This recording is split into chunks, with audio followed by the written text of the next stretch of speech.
Welcome to this week's favourite Sunday sermon. Britain's favourite Sunday sermon, indeed. Now, another week, another farce, and sadly, another tragedy. Yes, it was the week that the Prime Minister succeeded in getting through his Safety of Rwanda bill. It's now past all the hurdles, all the noise, all the shenanigans, the amendments. It's done. Also, completely and utterly irrelevant.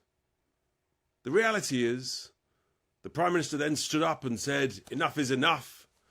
You know, the flights are going to take off in 10 to 12 weeks, and this is the great deterrent. So great a deterrent is it, he talked about that there was going to identify people already here who are going to join the first flights. Really? Deterrent? Do you believe that? It's quite clear that the illegal migrants don't believe that on the coast of France, because within a matter of hours, more boats, absolutely packed full, overfilled with illegal migrants, were setting off from the beaches. And we learnt on Tuesday morning that sadly, 5 people, including a young child, drowned leaving the beaches. That's not a deterrent. That's an absolute disaster. Dead. Because the do-gooders, the human rights lawyers, the lefties, the Labour Party, there were Social Democrats and the One Nation Wallies in the Tory Party.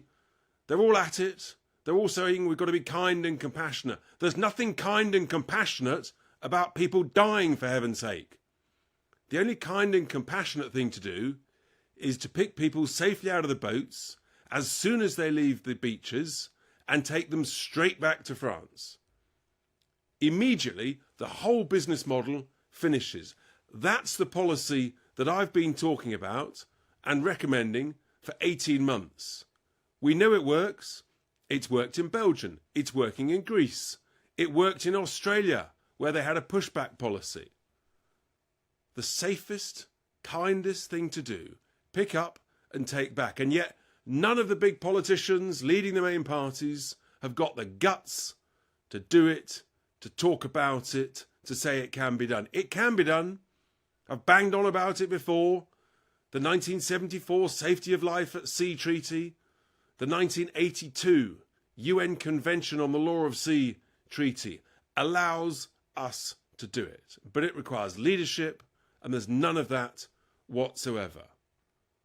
So these people, they've all got blood on their hands. Shame on them. As they wang on about safe and legal routes, what a farce that is. Honestly. So if you've got your safe and legal routes, all right, then what happens if someone is rejected from that safe and legal route process? Guess what?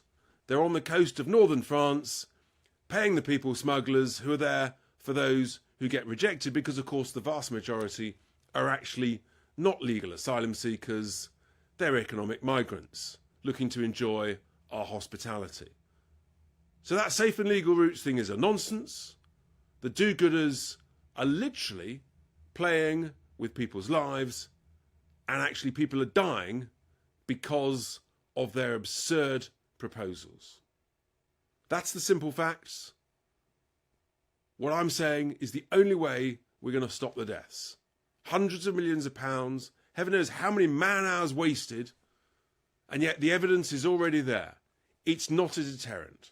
People are still prepared to risk their lives and the lives of young children. What it does tell you, though, is that because it's not a deterrent, do you really think the Prime Minister is going to run long with this general election?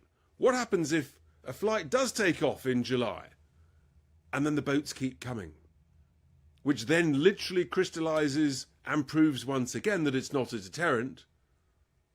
What a fool the Prime Minister then looks. Led us all astray. Lied to us. Misled us. Whatever you want to say. No. What about also if the human rights lawyers, they go to courts, the Supreme Court, the ECHR, that of course we should leave, but no one's got the guts to leave it except what I've been talking about. So if the courts stop the flights from taking off, once again, Sunak's plans destroyed. 3 pieces of legislation, irrelevant, meaningless. It's not a deterrent. That's why, folks, don't be at all surprised if come mid-May, the Prime Minister stands up and says he's calling a summer general election. Ahead of the boats, and ahead of the flights, is what I should say. Ahead of the flights taking off, because he doesn't want to risk that embarrassment, that humiliation.